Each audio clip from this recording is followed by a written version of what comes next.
Some languages have a special control structure called switch or case or something like that allows you to select from multiple choices of a single variable. Python doesn't have one. So we're going to take a look at one particular strategy where you can do this very easily within Python, and you'll see that it's not necessarily a weakness in the language, it's just a different way of looking at things. So we'll go ahead and make a working copy of switch.py. We'll call it switch working.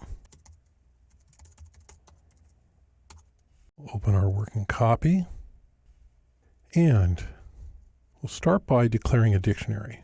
I'll call it choices.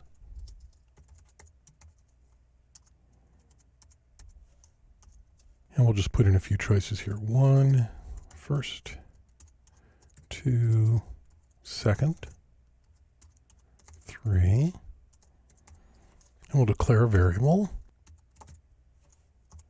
And then we'll select based on that variable.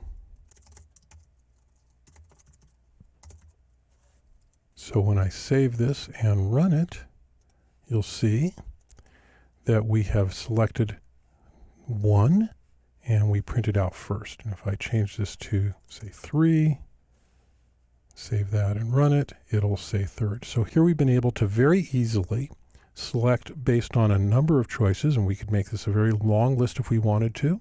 And we can add things and delete things from the list and change things in the list, and this will all work exactly as expected.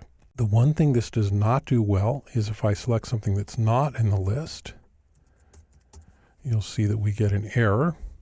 Save that and run it.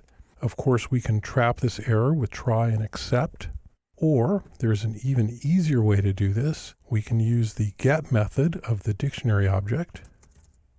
Say get v, comma, and then I can put in a default result. And I can say other. And so what that does is it looks for v in the dictionary, and if it doesn't find it, it gives you back this value. So I save that and run it. You'll see we get other because we have 7. But if I put in 5, then I'll get 5th. Save and run, and there's 5th. So this is a very simple way to do what most people use switch statements for. And you'll see some other examples, including an example of executing code based on multiple choices later on in the course.